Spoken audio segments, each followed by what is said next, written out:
Whether you enjoy Super Mario Odyssey or not, you simply cannot deny the fact that it drastically switched up the formula and gave fans what they have wanted for over a decade.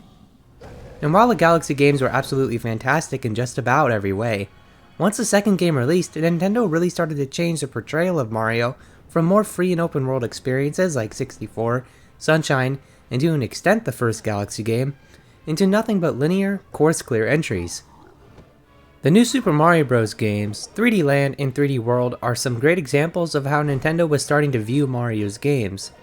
And after years and years without any sign of Mario returning to his original form, many fans began to give up.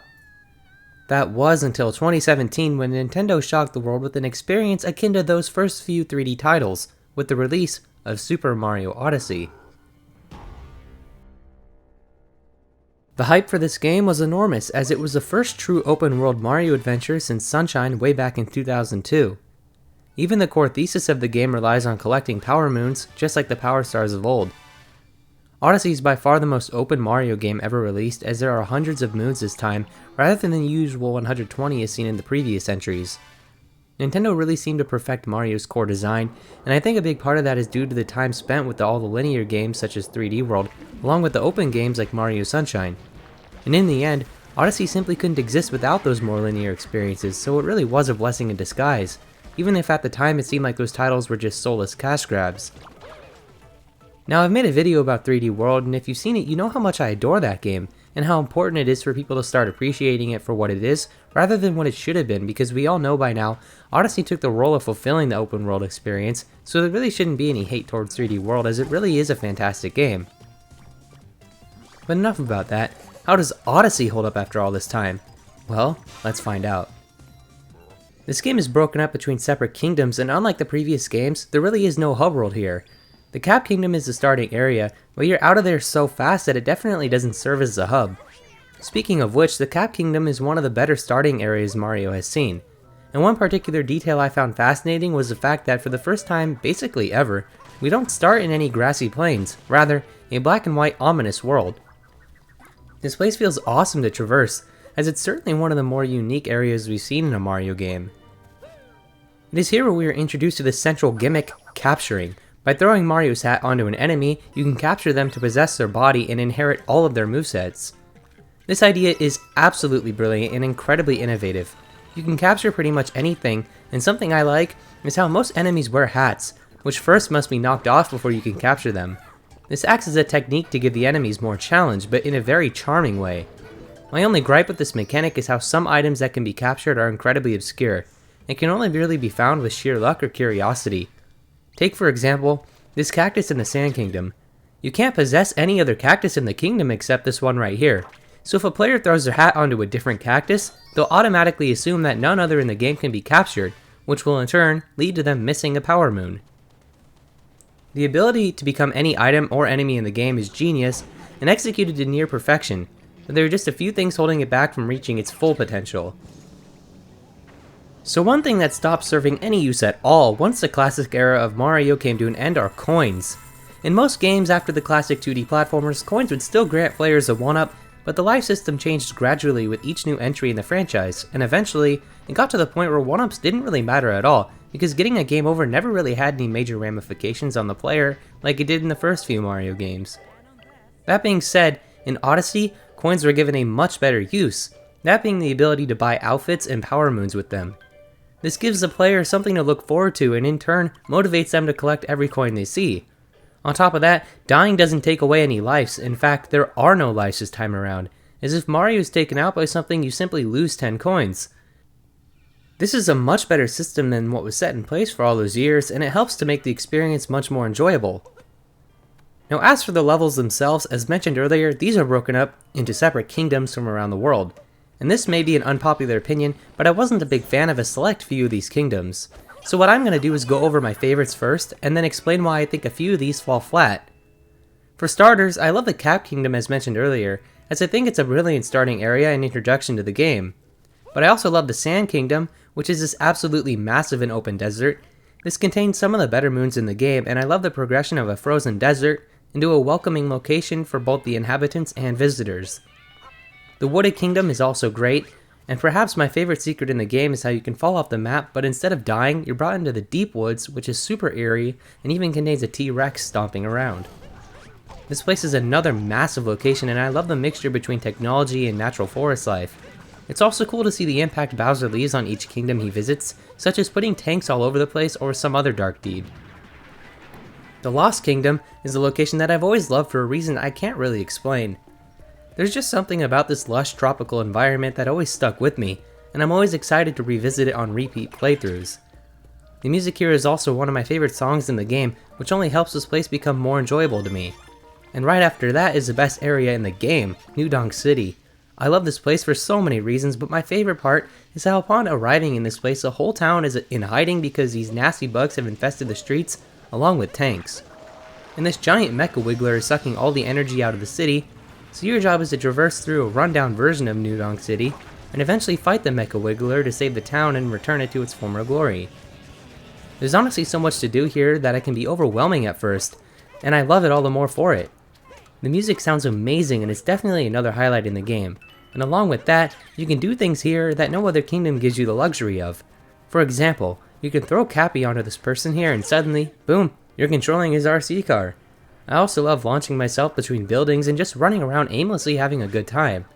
But even after that, you need to meet up with the mayor Pauline in the center of town, and she explains how she needs different musicians who all play different instruments so that way the festival can start. This part is a lot of fun, as searching for these musicians is a fun challenge, not because it's necessarily hard, but because each time you find one they give you a power moon, and bring the festival that much closer to starting. Now the festival itself is truly something special. This is definitely the most memorable part in the entire game, and playing through the whole thing as a classic Mario just completes the whole package. It's also great because you get to listen to Jump Up Superstar, which I mean, come on, it's one of the best songs in the entire franchise. But anyways, as far as the rest of the kingdoms I enjoy, the Seaside Kingdom is great because it's this calming place that doesn't pressure you to move fast and just lets you relax and collect all the moons you need. The Luncheon Kingdom is one of the most unique areas in the game, and I absolutely love the whole food gimmick and how the lava here is actually made out of some type of soup. Bowser's Kingdom is also pretty neat. It's not my favorite Bowser level in the series, but it's still got a very distinct and enjoyable atmosphere with great tension leading up to the very end.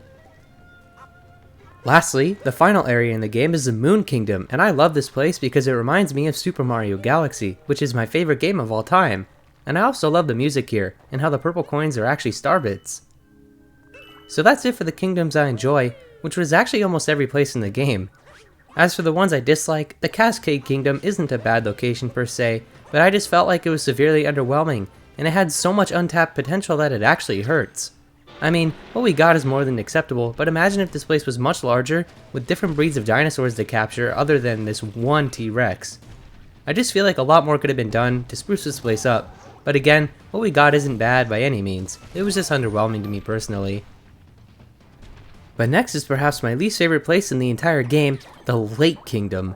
There was no reason for this area to be so small, and have so little things to do. I like how you can capture Cheep Cheeps in order to swim faster, but again this place is just absurdly small compared to the rest of the landmarks, and it's basically just an inferior version of the Seaside Kingdom. The Cloud Kingdom is another place that had unlimited potential, but it felt completely flat. Imagine a beautiful open sky with tons of cloud platforms to jump between, each one bringing you to a different challenge. What we got here is just a sad excuse for showing a cutscene with Bowser, and the same can be said about the Ruined Kingdom.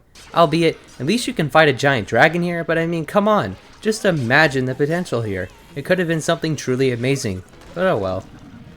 So that's all the kingdoms within Super Mario Odyssey, but what about the music accompanying each of those locations? And for that matter, how does the music of Odyssey stack up as a whole?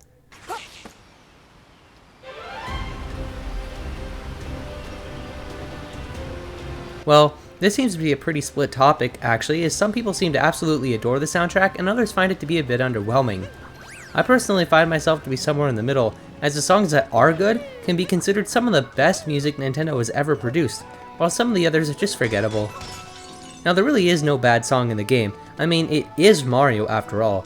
I just find some of these to be a bit unmemorable, and I wish we would have gotten something a bit different for a few of the kingdoms, but overall, I do think the soundtrack is great with many songs being highlights of the entire franchise.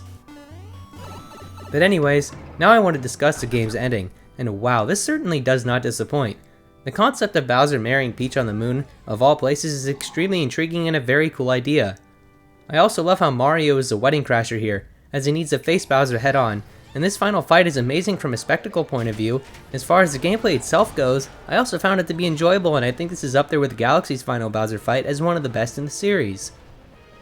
Once defeating Bowser, however, we are taken back to the Mushroom Kingdom, which is an incredible post-game reward. There's a good amount of stuff to do here, and the best surprise in the game is how you can literally buy the outfit to become Mario from his days on the N64. This was really cool of Nintendo to put in, and once I put this costume on, I never wanted to take it off. It just brought back so much nostalgia, and the only thing that it needed was Mario's original voice clips, but honestly that doesn't matter. I'm just extremely satisfied with what we got. In fact, this whole kingdom is just one big homage to Super Mario 64.